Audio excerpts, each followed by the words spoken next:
morning and welcome back to the Lifestyle Center. This is my team members and today we'd just like to share with you a little bit on our thoughts of prayer. Now, I'd like to share a little testimony.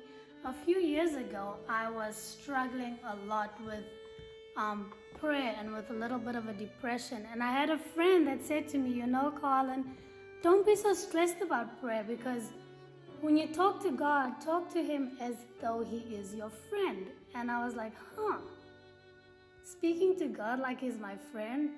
Well, have you had a friend that you can share all the things that are in your heart with, like your best friend? When you have that best friend and you can just tell them anything and they're there for your support.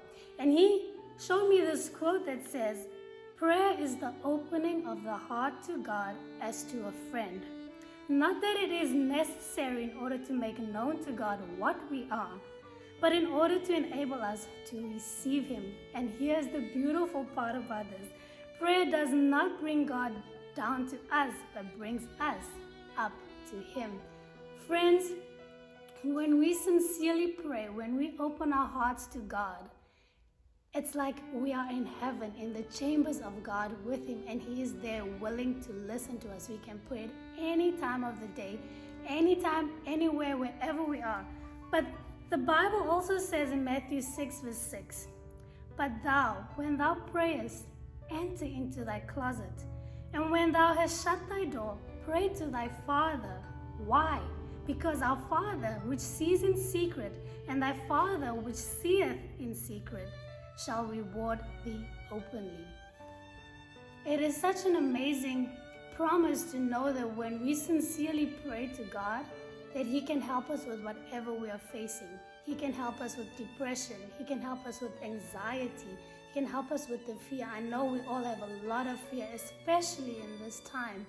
But if we pray and speak to God like He is our friend, our best friend, man, it's so amazing, just the joy that fills your soul. It's just like last night, I was lying on my bed and I was just talking to the Lord and saying, hey Lord, this is what happened throughout my day. And I just felt this peace come over me and I had the sweetest sleep that I haven't had in a long time. But it's such a blessing to have this friend. I would like my friends to also share their experience with God that they have had. So I would like to ask Debbie to share a little bit of her experience with God. Prayer is something so personal, like Carlin was saying. When you have a friend and you communicate with that friend, it's something that can nourish you so much if it's a good, uplifting friendship. And growing up in a Christian home, prayer is part of life, but prayer doesn't just happen like you say, you repeat a memory sentence or you're just saying the same words all the time. It's not just repetition, it's an experience. And I remember when I was 12 years old, I came to an experience in my life where I felt God was not listening to me. Like my prayers were going to the ceiling, they were stopping there, and God was just angry with me. And I was asking for forgiveness, I was asking for just God to answer me. I just wanted to know He loved me and He was willing to listen. And so one day I heard someone say, if we sent like a prayer to heaven, we shoot an arrow, God is willing to send all the angels of heaven to rescue a person that is asking like that, a quick prayer. And I was like, wow, I don't even know if that's really true, but I'm gonna try it. I'm just gonna say, Lord, I need you so much, and if it's necessary, please send thousands and millions of angels for me. You say that, so if you really mean it, can you do that? And I remember one night, it was a spiritual battle for months, almost a year. But when I heard that, I said, I'm gonna try it, and I'm gonna pray until I receive that peace that God is with me. And one night praying and asking God, I really felt at that point, I felt His peace just filling my life, and I could sense Him telling me, I'm here, I'm right here with you, and I love you. And just knowing and accepting that what He says in His word is true, and we can just accept it and receive it was a huge blessing for me. So growing up as a teenager, now as an adult, many times I've had to go back to my childhood experience and just claim God and say, if you need, please can you send all the angels of heaven.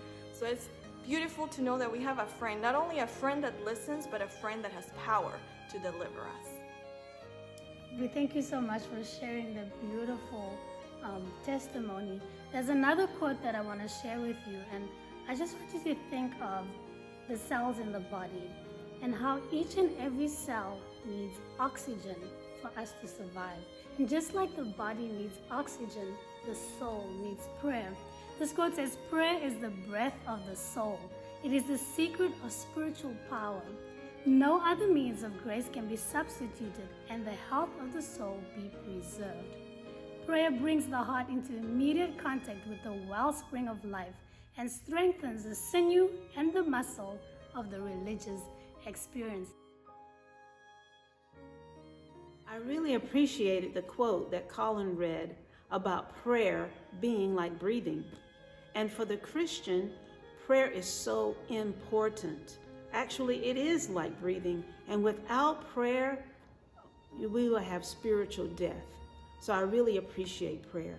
One of my Bible heroes is Moses. I have a lot of heroes about prayer, but I really like Moses. It identifies with me because Moses knew how to pray in a time of need. What I like about Moses is that he asked God what to say. He asked God what to do. When there was trouble with the Hebrews, he would ask God how to handle it. And I really, really resonate with that. That is what I do. I ask God what to do when I need help. I come to him. And I really like this Bible verse. It's found in Hebrews chapter 4 and verse 16. It says, "Let us therefore come boldly unto the throne of grace, that we may obtain mercy and find grace to help in time of need."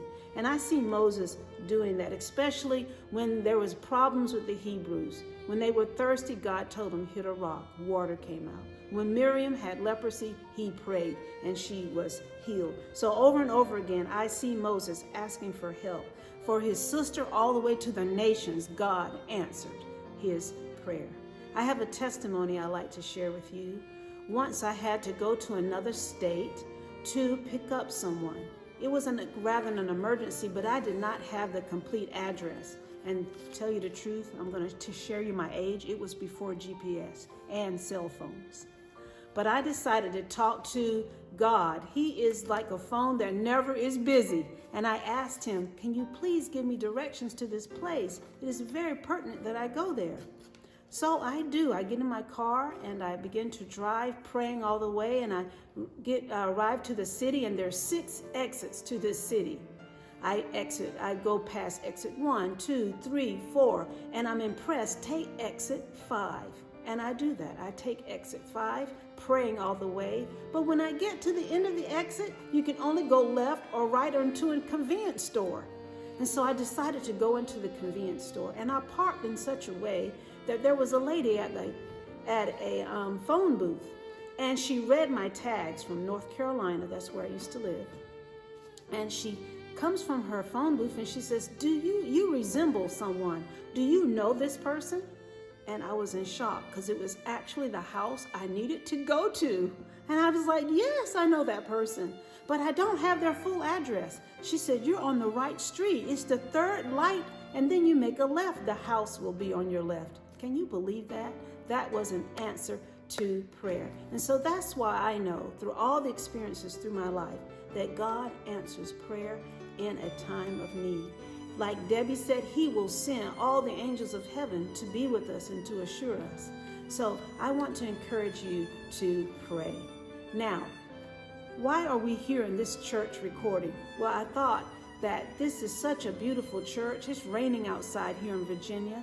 We're located at the foothills of the Blue Ridge Mountains in Virginia, and we're located in an area that has some of the oldest churches in the United States. And this particular church is always open. Even in 2020, they don't lock the doors. And people can frequent this place to have prayer and meditation with God. We think it's a special place. And so this is where we chose to video record this one on prayer. So I hope you are blessed. And I want to invite you to Hartland Lifestyle Center. Why? It's a place to relax. It's a beautiful place for restoration and to help you with chronic diseases.